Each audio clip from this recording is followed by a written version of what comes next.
Halo pemirsa, senang sekali saya Angel dapat menyapa pemirsa setia Surabaya TV dalam program Dialog Khusus. Pemirsa, seperti yang kita ketahui program Makan Bergizi Gratis atau MBG ini diharapkan menjadi program yang diprioritaskan oleh pemerintah untuk meningkatkan gizi anak-anak dan menurunkan angka stunting di Indonesia. Dan per April 2026 di kota Surabaya sendiri penerima manfaatnya tercatat mencapai lebih dari 207.000 penerima. Namun pelaksanaannya tentu harus ada evaluasi apakah betul-betul makanan atau menu yang disajikan dalam program makan bergizi gratis ini sesuai dengan standar gizi anak-anak dan apakah sudah betul-betul tepat sasaran. Untuk itu kita akan membahas lebih detail bersama dengan Dr. Michael Leksodimulyo selaku anggota Komisi D DPRD Kota Surabaya. Apa kabar Dr. Michael? Angel, kabar baik dan ya ini sekarang suasana ekonomi nggak baik-baik banget ya. Betul dokter. Udah dolarnya naik lagi, ditambah lagi kemarin tuh bensinnya naik lagi. Jadi Iya, aku dokter. sampai bingung ini, waduh, mobil mana yang kira-kira yang saya pakai? Akhirnya tak jual Angel mobilnya, saya ganti listrik aja lah. Lebih ramah lingkungan. Nanti akhirnya listrik juga dijual ganti tenaga matahari. Oh begitu ya Lu dokter? ada udah di Jakarta. Oke. Sekarang nih bahas apa ya mengenai MBG ya? Betul dokter. Oke. Ini masih menjadi pergunjingan, apalagi kemarin kita tahu juga ada kepala BGN yang ditangkap. Akhirnya bola liarnya kemana-mana. Ada yang bilang, wah kok programnya ternyata Kacau jadi ya. radang korupsi. Ada yang minta MBG-nya ditutup. Tapi terlepas dari itu kita akan bahas dulu untuk di kota Surabaya Tapi sendiri. omong-ngomong ya Angel, Iya. apapun yang baik, dapur yang dibikin bagus banget, atau tempat masak dan lain sebagainya, itu tidak bisa terhindarkan dari tikus yang masuk. Ada kecoaknya, ada tikusnya. Dan itu salah satu gangguan memang. Jadi kalau MBG kita dengan program yang mulia, yang begitu bagus, kemudian ada yang korupsi, ingat pesan saya, dapur sebagus-bagusnya, masih bisa kemasukan tikus dan kecoa. Dan itu oknum ya dokter? Ya, bukan itu berarti oknum. program yang jelek bukan berarti ya? program yang mulia itu jelek gitu ya. Oke, tapi kalau dari Dokter Michael selaku legislatif melihat dan mengawasi program MBG yang terjadi di Surabaya, apalagi penerimanya sudah lebih dari 207.000 penerima manfaat, seperti apa sejauh ini? Ya, saya ini kan pejuang kaum miskin ya Angel ya. Jadi 15 tahun sebelum saya dewan, saya ada di tengah-tengah masyarakat miskin setiap hari. Salah satu program kami adalah memberikan makanan, memberikan minum susu, memberikan obat cacing dan lain sebagainya. Itu rutin yang kita lakukan setiap hari di Surabaya.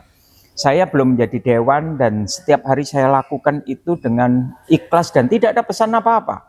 Tidak ada pesan partai dan lain sebagainya. Jadi ini memang khusus dari hati untuk melayani masyarakat miskin. Dan apa yang kita lihat di sana? Aduh, banyak sekali Angel yang makan itu satu hari cuma satu kali. Itu aja kita ngelihat di Surabaya. Lah terus yang saya pikirkan, saya juga melayani penduduk terpencil di luar Surabaya. Salah satunya di pulau-pulau terpencil ya, pulau kecil-kecil, nggak usah pulau yang kecil, agak besaran dikit lah, di NTT misalnya, ampun. Jadi mereka itu tidak bisa merasakan makan sudah satu kali, nggak pakai nasi lagi. Jadi mereka pakai sagu dan itu pun cuma dibikin bubur. Wis toh, kalau saya cerita dengan pengalaman saya 15 tahun, kudu nangis aku kalau ngelihat seperti itu. Tapi Tuhan itu memberikan saya kesempatan untuk bisa mengabdi. Lihat dulu dah Surabaya, supaya Surabaya ini bisa dinaikkan nilai gizinya. Dan apa yang terjadi? Ya Surabaya cukup berhasil di dalam presentasi stuntingnya. Tapi bagaimana dengan MBG? Ayo kita bahas, karena sekarang ini MBG itu sebenarnya sangat-sangat dibutuhkan oleh masyarakat, terutama yang miskin. Tapi kalau yang nggak miskin, yang biasanya makan burger, yang makan fast food, yang tinggal ini paket ini dapat mainan ini, mainannya diambil, paketnya suruh mamanya yang makan. Lah, itu dikasih makanan telur, sayur, ini makanan nopo gitu kan. Kalau di sekolah akhirnya apa? Ini dipinggirin, cuma diambil telurnya, yang lainnya disisain. Terus sehingga orang akan mengatakan bahwa tuh anak-anak gak suka, gak enak makanannya. Enggak gitulah. Ini sudah standar seluruh kota. Apa yang dimakan orang miskin, anak-anak miskin atau anak-anak yang kaya, itu sama. Jadi nggak bisa, oh kalau yang kaya ada fast foodnya ya, ada fried chickennya yang enak gitu ya. Tapi kalau yang miskin, jarno dadar telur ngono ae wis enak gitu. Kan gitu. Jadi ini ada standarnya, ada SOP-nya. Oleh sebab itu, kalau saya mengatakan Angel, sampai detik sekarang MBG masih diperlukan oleh masyarakat luas, terutama masyarakat miskin yang membutuhkan makanan. Oke, dokter kan dikenal dekat dengan masyarakat miskin, terutama di kota Surabaya juga kita tidak bisa tampik kemiskinan juga masih ada di mana-mana. Ya. Dengan hadirnya program makan bergizi gratis dengan ada menu sayur 4 sehat 5 sempurna itu, menurut dokter juga sebagai dokter ya, melihat apa pemenuhan gizinya anak-anak ini sudah tercapai dengan adanya program MBG atau seperti apa? Oh, bagus banget karena waktu yang lalu mulai dari pembukaan saya dengan Pak Wali kebetulan dapat kesempatan kita meninjau di sekolah-sekolah. Dan saya ngomong sama Pak Wali, anak-anak kita itu nggak terbiasa makan sayur. Tapi dengan MBG ini, dengan anjuran dari guru, pembimbing UKS, dan lain sebagainya, maka anak-anak ini terbiasa dengan makan sayur, makan buah, dan lain sebagainya. Coba kalau nggak ada pembimbingan seperti itu. Sampai sekarang sayur itu diinggir-inggirno. Apa nih wortel, apa ini gobis itu diinggir-inggirno. Dan padahal manfaatnya bagus. Jadi sekarang ini bukan hanya pelajaran aja di sekolah, tapi kenyataannya itu harus ada. Dan guru-guru harus mengatakan bahwa ini loh cuman porsi sedikit, harus dihabiskan. Kalau kita mengaca dari anak-anak di Jepang, ini kan ada juga tuh di Jepang. Dikasih itu, maaf ya, tidak boleh ada sisanya loh. Jadi kalau ada sisanya didenda. Jadi ini yang harus dikasih penyuluhan itu bukan hanya anaknya, tapi orang tuanya juga harus kasih tahu. Jangan ada sisa 1 butir nasi di mana kamu sudah diberikan harus habis. Dan kalau di Jepang kan memang habis ya, karena higienis, karena rasanya juga ada quality controlnya. Nah, bagaimana dengan Surabaya lah? Ini sekarang kita tingkatkan, gitu loh. Untung karena dokter sudah sebut-sebut tentang bagaimana kualitasnya. Tadi dokter sebutkan, saya juga sepakat bahwa memang apa yang diberikan harus sudah dihabiskan. Tapi pada faktanya di lapangan, terutama di Surabaya juga baru saja di bulan Mei kemarin terjadi keracunan massal sekitar 200 siswa, dokter. Mungkin dokter juga tadi sudah sempat singgung tentang standar higienitas. Seperti apa sejauh ini di Surabaya, apalagi untuk mengevaluasi apa yang sudah terjadi di bulan Mei kemarin? Pengawasan itu di setiap step SOP-nya. Jadi step SOP itu dari pengadaan bahan-bahan makanan. Pengadaan bahan-bahan makanan itu kita anjurkan dari petani lokal, peternak, dan dari hasil daerah lokal. Jangan ngambil dari luar. Karena tujuan dari pemerintah yang mulia ini itu menghidupkan perekonomian yang ada di bawah. Yang dulunya kita beli di supermarket lah, di pasar yang gede lah, itu kan pulaan dari tempat yang lain. Lah sedangkan petani di daerah itu kan ada juga, tapi kan mereka, loh jualanku kok nggak laku. Padahal dia nanamnya juga lama dan akhirnya waktu dijual sayurnya nggak laku. Akhirnya diobral pun nggak laku, akhirnya dibuang. Nah ini faktor yang namanya keadilan sosial itu ada di sini. Oleh sebab itu saya sebenarnya mengingat lagi satu program, bukan hanya program MBG, tapi program Koperasi Merah Putih. Kita ambil tujuan mulianya, Angel. Koperasi Merah Putih ini udah diserang di mana-mana. Wah, yang menyingkirkan ini, nutup itu. Cobalah, kita itu harus berpikir yang positif. Apa sih tujuan mulia dengan Koperasi Merah Putih? Saya tahu, di sana banyak sekali petani-petani lokal. Tetapi untuk menjual, mereka tidak mempunyai kemampuan marketing yang bagus. Oleh sebab itu, mereka biasanya hanya menjual murah ke penduduk desa yang ada di situ. Yang itu pun tidak laku. Ya, itu pun belum tentu laku. Tidak laku. Karena apa? Karena ya musuhnya itu yang isunya mau ditutup sana, ditutup sini, ini karena dia bisa mengemas dengan bagus. Kalau di sana banyak lalernya gitu ya. Terus kalau yang di situ ditutup plastik, harganya kurang lebih. Ya orang kan pilih yang pakai tutup plastik. Angel tahu bahwa teori kita, kalau sampai sayur itu ada ulatnya, Artinya apa, Angel? Tidak ada pestisida. Iya, Angel pinter lulus itu. Jadi tidak ada pestisidanya. Kalau sampai sayur itu tidak ada lubangnya, tidak ada, wah, itu disemprot itu. Tapi justru pemirsa setia Surabaya TV makan mungkin ada beberapa yang belum tahu kalau yang terlihat bagus, tidak ada lubangnya, dipikir itu yang baik. Iya, karena asumsinya dia, ini kok enggak cacat ya. Yang ada lubangnya harusnya di akhir. Nah, seperti itu. Jadi istilahnya sekarang ini ayolah kita ini memberikan kesadaran kepada masyarakat. Sebenarnya MBG ini mau dikapakno sih, mau diapakan gitu ya. Jadi MBG ini yang penting harus dievaluasi pertama. Ya tadi itu ya. Kita baru bahas untuk penyediaan makanannya, bahan makanan. Yang kedua, pengolahan makanan. Pengolahan makanan itu dari kita dapat dari petani atau dari sumber lokal. Udah bagus? Bagus. Sekarang kita penyimpanan. Penyimpanan kita perlu kulkas, cold chain, penyimpanan barang-barang yang lain. Lah, maaf aja ya, di Indonesia itu kan ada sifat yang namanya eman-eman gitu ya. Oke. Ini yang nggak bisa disembuhkan penyakit eman-eman ini. Eman-eman, jadi artinya untuk bahan makanan hari itu sebetulnya harus habis hari itu, Dokter? Bener, Angel. Itu kalau di luar negeri, wis gak ada eman. Istilahnya gini, kalau aku belanja sekian dan harus habis sekian, kalau sampai ini tidak habis, tahu nggak itu ditaruh di mana? Didistribusikan kepada panti asuhan, panti werda, dan kepada yayasan sosial yang memberikan makanan gratis untuk masyarakatnya. Lo kok gak dicontoh iki?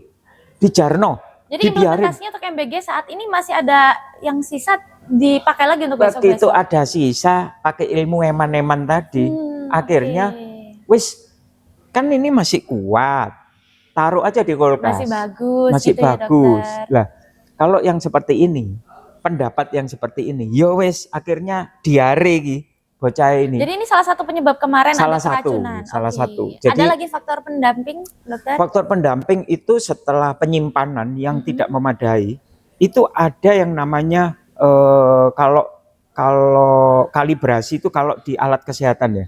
Tapi sebenarnya juga ada pengawasan mengenai alat-alat masak. Alat-alat masak itu ya pakai ilmu eman-eman tadi. Lah wong iso kok. Ya wis dipakai toh panci iso kok. Padahal panci itu juga ada batas pemakaiannya. Expired date-nya lah ya. Expired date-nya. Jadi kalau enggak maka unsur-unsur zat-zat aluminium dan lain sebagainya yang saya kurang bisa menjelaskan secara detail itu campur sama unsur-unsur yang harusnya tidak dikonsumsi anak-anak. Lah terus iku sapa sing ngawasi gitu loh. Nah, itu menjadi pertanyaan, Dokter. Mungkin bisa dijelaskan ke pemirsa Surabaya TV karena mengingat mungkin beberapa orang tua dari pemirsa Surabaya TV ada yang anaknya mengkonsumsi MBG dan was-was nih, jangan-jangan kemarin ada yang keracunan, besok-besok jangan-jangan anak saya. Gimana, Dokter? Ya. Oleh sebab itu, kalau seperti itu tuh setelah kita audit itu dari step by step, itu tuh harus diumumkan di publik. Jadi yang tadi itu kan peralatan, kemudian cara masak, kemudian begitu cara masak, cara mengemas, begitu cara mengemas, distribusi. Nah kemarin itu juga ada. Jadi distribusi, biasanya kan mereka masaknya pagi, anget ini, dikerekep. Kira-kira apa? Udah panas, dikerekep. Ngembun, Dokter. Iya, jadi nggak enak rasanya. Dan blenyek ini ya kalau kata orang Jawa. Iya, blenyek. Jadi kalau sudah seperti gitu, anak-anak dimarahin. Kayak di Jepang, ini harus dihabisin. Ya bapak ibu guru aja yang ngabisin, kan gitu. Enak aja ngomong, aku yang makan, gak enak iki kecut mambu, kan gitu. Ya. Nah, oleh sebab itu, saya waktu pertama kali loh ya, pembukaan MBG di Surabaya, saya sudah mengingatkan, apakah ada tes food dari guru-guru secara bergantian sebelum ini disajikan ke anak-anak. Karena harus ada. Bayangin kalau sampai anak-anak tuh pokoknya wis panganan percaya enak-enak gitu. Tapi gurunya ditanya, "Ya apa enaknya?" Enggak tahu. Aku enggak boleh. Itu harus ada urutan jadwal yang bagian ngicipi. Jadi kalau anak-anak diare, gurunya dulu yang kena diare. Gurunya dulu yang dia mual muntah. Karena apa? Lah, ini kan anak-anaknya. Kita itu punya anak kalau di rumah, tapi kalau di sekolah itu anaknya bapak guru, ibu guru. Jadi mereka itu harus sama seperti Bayangin ya, kita itu kalau sama anak kita, itu kalau sebelumnya kan diicipi dulu. Ojo, iki pedes. Ojo ini kecut. Nah kalau sampai di sekolah, bapak ibu guru pikirannya nggak sama seperti bapak ibunya di Di rumah. rumah. Kejadian ya itu dah, ya keracunan ya. Harusnya di dalam banyaknya salah satu pasien, itu harusnya guru yang ngicipi. Bukan cuma anak-anak tok. Yang saya pikirkan, quality controlnya ini di mana? Kenapa kalau sudah tahu ini makanannya basi, makanannya ada yang mentah dan lain sebagainya. Kok ya mentolo dibagikan ke anak-anak? Proteksi dari sekolah itu di mana? Itu loh, Oke. Angel. Tapi maaf, sekolah ini sudah pusing untuk ngurusi MBG. Saya tahu. Oleh sebab itu, yuk kita sama-sama. Ada DPRD. Mbok ya dipakai DPRD-nya. Duduk bersama. Ada sekolah, ada masyarakat, ada orang tua murid, ada BGN, yang kemudian ada dinas kesehatan dan dinas pendidikan. Yuk duduk bareng yuk. Kita ngomong gimana sih caranya untuk pengawasan bersama. Kemudian jangan lupa, kalau sudah ada korban yang seperti Angel bilang, berapa tuh? 200-an siswa, dokter. 200-an siswa. Sudah toh. Kemudian diumumkan di koran, rame nih. Kemudian sudah masuk viral. Tapi yang buntutnya apa? Setelah evaluasi, setelah monitoring, setelah follow up, masyarakat ngerti nggak? Itu digapakno terusan. Kan nggak ada. Jadi harusnya seimbang dong. Media massa juga seimbang bahwa setelah ada kasus, kemudian kita monitoring, evaluasi, kemudian apa yang perlu diperbaiki untuk memperbaiki keracunan itu. Diumumkan ternyata dari cold chain-nya, pemilihan bahannya. Masyarakat perlu tahu lah ini. Sampai hari ini tahu. belum ada hasil labnya nggak, dokter? Ya sebenarnya ada, semuanya ada. Tapi kan ya di dinas kesehatan, kemudian di BGN, kemudian belum lagi pesan-pesannya dari dapurnya wis tojo diributno. Aku yo mesakno, aku ki yo dapur ya butuh karyawanku lo banyak. Wis diemo.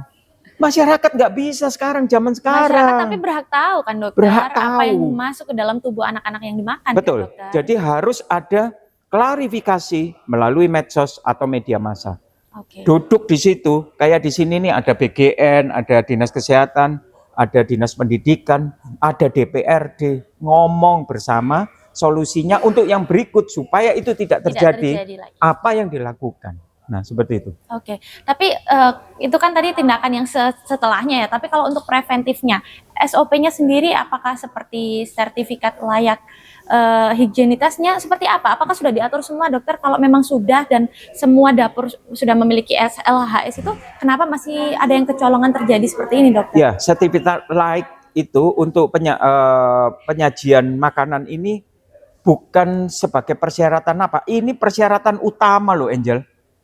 Jadi kalau persyaratan utama ini diketahui tidak bisa didapatkan oleh BGN, stop.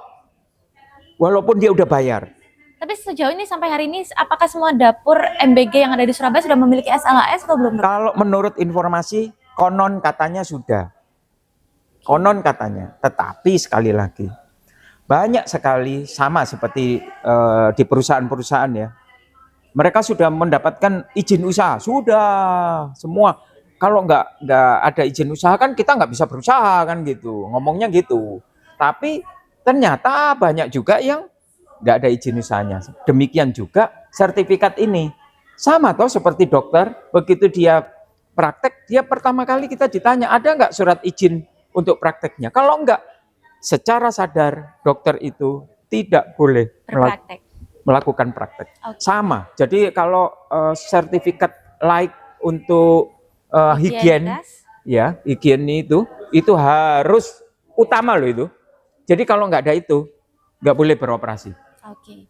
Jadi nggak main-main itu. Benar. Fungsi pengawasan dari teman-teman DPRD sendiri yang memastikan kalau semua dapur sudah memiliki dan menjalankan SOP-nya seperti apa sejauh ini? Iya, harusnya ada jadwal secara acak, jadwal untuk meninjau kembali. Sudah ada atau belum, dokter? Sudah harusnya ya? sudah. Nah, buat saya ini berpikir, saya ngelihat hospitality dari sebuah hotel, Itu kalau dia sudah membersihkan, ini maaf ya, membersihkan toilet, membersihkan kamar, apa yang dilakukan? Kalau kita di luar negeri, itu sudah ada semacam kayak kertas gitu, di sini udah ditulisin bahwa toilet ini sudah dibersihkan dan udah steril. Oke. Kan gitu. Nah, demikian juga untuk dapur MBG ini, kalau sudah dilakukan evaluasi, itu juga harus diberikan tanda. Sehingga apa? Orang tua itu nyaman anaknya itu makan MBG ini. Nggak was-was lagi Nggak ya was-was. dokter ya. Sekolah, orang tua itu Guru. diberitahu, ini loh udah dievaluasi, yo. Jadi semuanya aman. Oke. Tapi yang terjadi apa? Orang tua yang nggak ngerti, sekolah juga bingung. Ini Kemudian akar masalahnya apa? Karena kurang komunikasi atau kurang apa nih dokter? sebenarnya ini komitmen bersama, Angel. Harusnya kita itu harus bersama-sama membuat komitmen bahwa itu harus dilakukan. Tapi kan nggak ada. Kurang keterbukaan dokter intinya. Terus cuman indikasinya, oh ya kan aku udah punya sertifikat. Kalau sudah punya sertifikat kelaikan higienis, berarti aku udah beres dong. Beres apanya? Dokter itu punya SIP. Tapi dokter juga pernah melakukan kesalahan. Kalau dia tidak di follow up setiap tahunnya, demikian juga MBG. Kalau dia pun dapat sertifikat itu bukan berarti dia itu sudah sempurna. Buktinya keracunan juga banyak. Masih ada ya dokter? Kasihan pemerintah ini yang punya pikiran dan program yang mulia seperti MBG dan yang lain-lainnya. Semua itu loh dipikirkan untuk rakyatnya. Kalau hal-hal ini itu diserang secara politik dan tidak baik, maka ini akan menjadi gugur.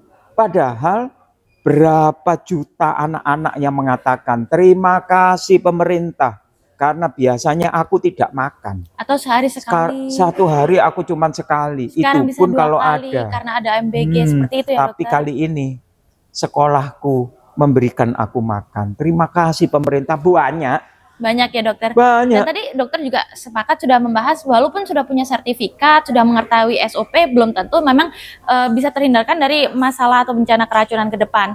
Nah, fungsi pengawasan dari teman-teman DPRD seperti apa apabila ke depan ada dapur lagi yang menyalahi SOP lalu ada keracunan lagi, apakah ada sanksi tertentu yang akan diberikan kepada dapur MBG tersebut?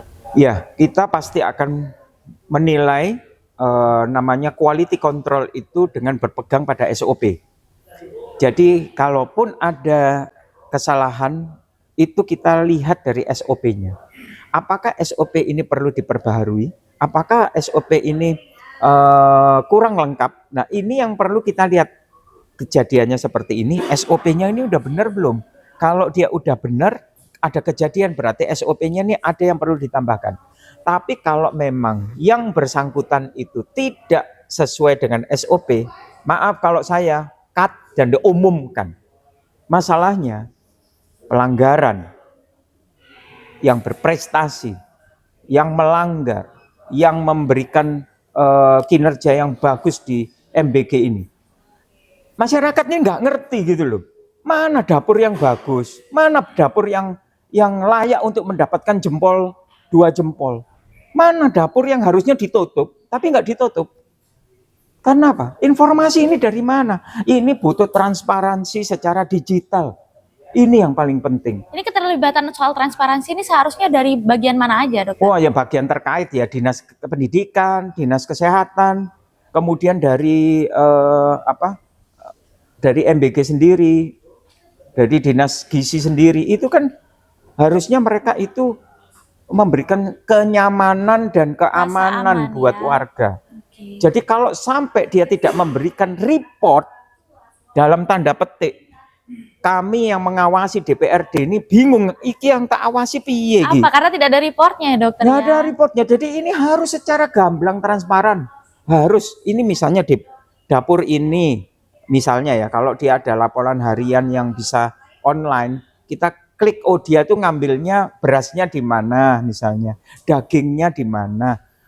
Kemudian cara pengolahannya, dan ini kita bisa pantau, terutama orang tua loh, orang tua yang muridnya setiap hari disuruh makan habis katanya. Nah ini, jadi ya saya sendiri mendukung MBG, tetapi MBG harus dilakukan dengan pengawasan dan evaluasi yang tepat. Oke, tapi tertarik juga dengan pembahasan dokter yang barusan soal petani atau juga tentang peternak. Bagaimana sejauh ini keterkaitan antara MBG dan juga UMKM lokal dan petani dan juga peternak, dokter? Iya, dosa sekali loh kalau dari dapur MBG ini mengambil dari tempat-tempat yang lain. Ada, dokter? Ya banyak ya. Alasan mereka karena di daerah itu tidak tersedia. Oke. Harusnya setiap daerah itu kan juga punya dinas peternakan, dinas pertanian, dinas-dinas yang terkait ya. Kalau memang kita sudah punya peluang yang dilemparkan dari pusat mengenai MBG ini, why not? Jadi mereka harus memberikan modal kepada masyarakat yang secara perekonomian sekarang nih lagi jatuh, Angel.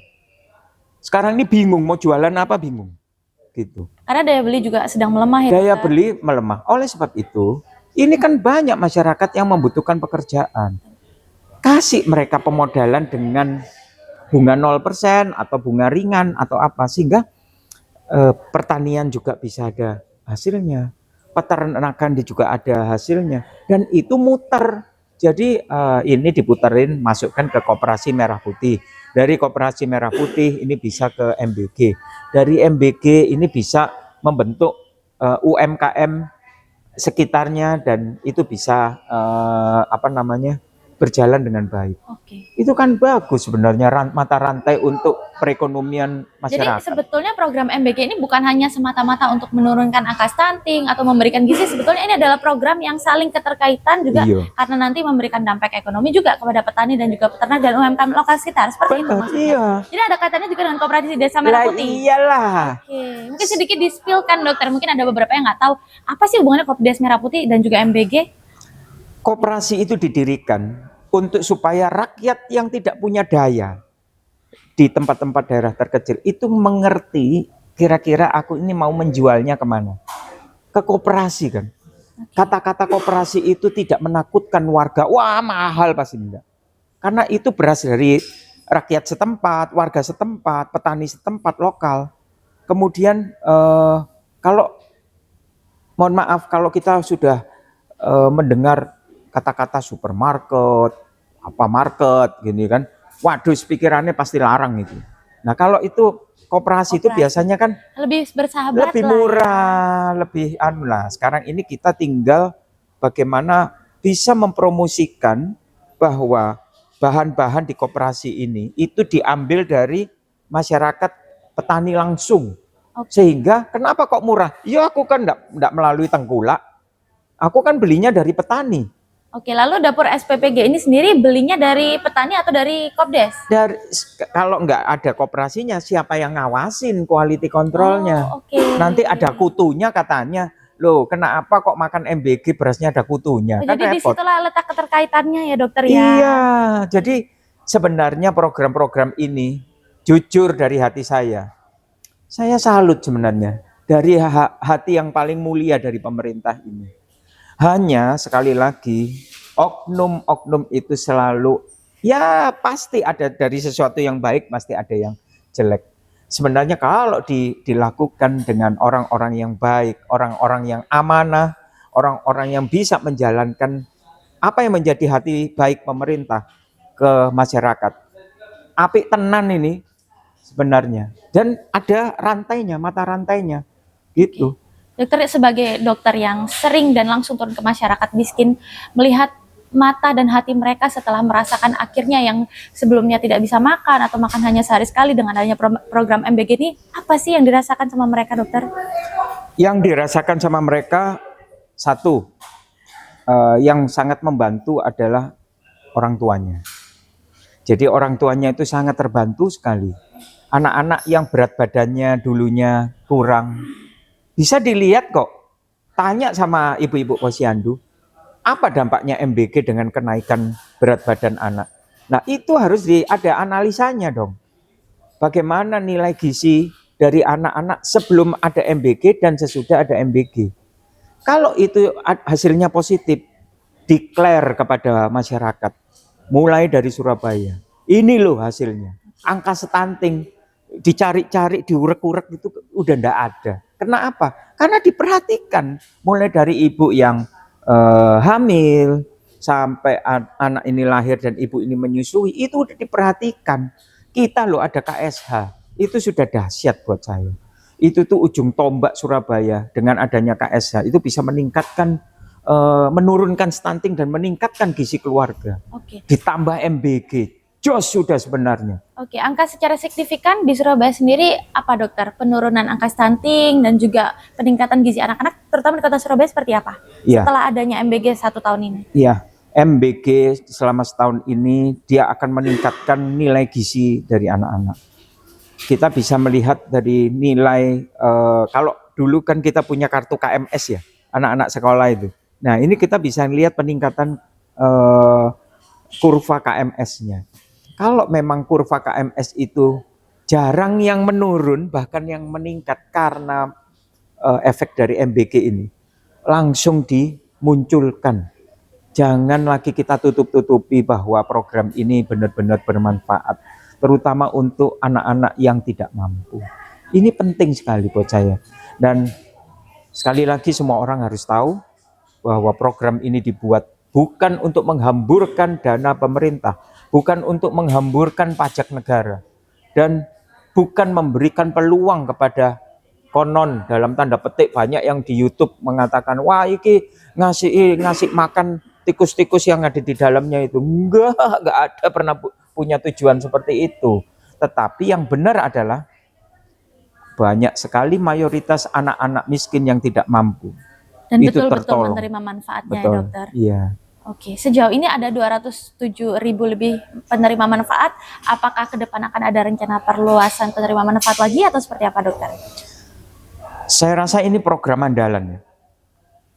Kalau sampai presiden mengatakan bahwa ini adalah program unggulan saya, itu artinya sudah betul-betul matang analisanya, strateginya, dan berapa dana yang akan dikeluarkan negara untuk yang namanya menyejahterakan rakyat.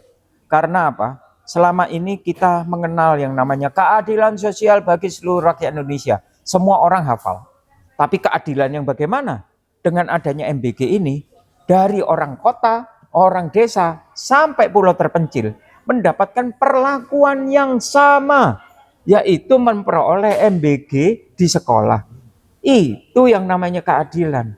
Kalaupun ada cacatnya, ada yang keracunan, ada yang diare dan lain sebagainya, itu efek samping yang perlu kita evaluasi.